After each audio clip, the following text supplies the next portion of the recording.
Reverend Dr. Ken Gordon, spiritual leader for Centers for Spiritual Living, coming to you with your second week in November for our Sunday themes. And this one's brought to us by Reverend Gregory Toole, who is from the Samseva Focus Ministry, and his topic is fear and punishment.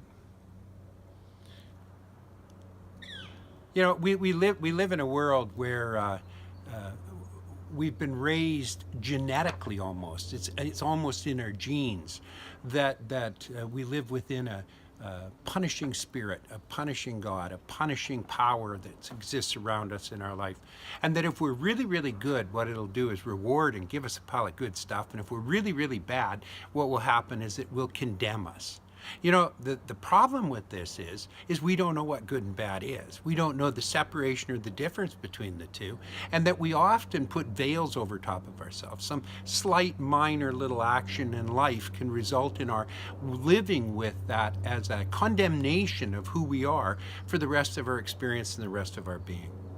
The actual key to the whole matter is to understand and know that there's no such thing as sin. There's no such thing as guilt. There is only making a mistake, and that mistake results in the experience that we have. We're not punished by what we do. We're punished by the experience that we have that follows that, and the way that we look at it and the way we perceive it in life. Dr. Holmes said, "There is no sin but a mistake, and no punishment but an inevitable consequence. There is an immutable law of cause and effect running through everything.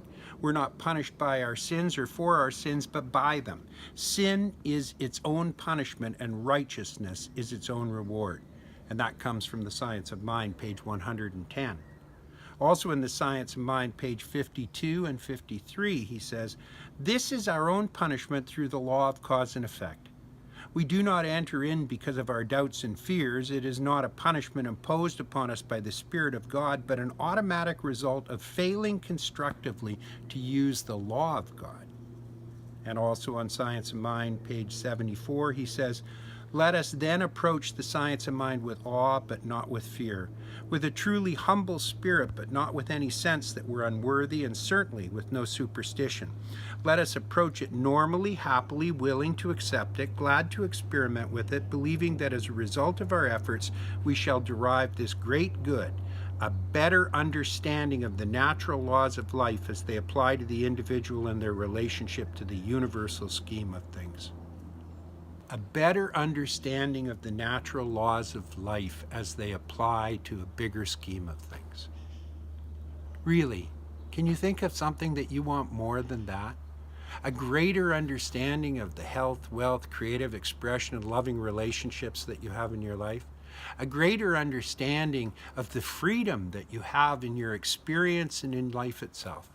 The ability to be able to do what you want, when you want to, with who you want to do it with, flowing through you on a regular cosmic basis, not restricted or restrained from past experiences or from fear and anticipation and expectation of the future. To have the faith to know that we live in a friendly universe, and that we are not alone, that God is on our side, that God and I are a majority. When we can live from that perspective, from that way of being, what happens is all the doubt, all the fear of punishment, and all the need to be able to be like everybody else in the world in order to get reward suddenly comes flowing into us. This is who we are. This is who you are, really. Who you think you are is not who you are. Who you are is the living individualization of a spirit that has no restraint. So, let's grow into that. Let's evolve into that knowing and that knowledge, and let's have that be our experience in life, not just for you and I, but for society itself. God bless you. Know that you're loved. Thank you.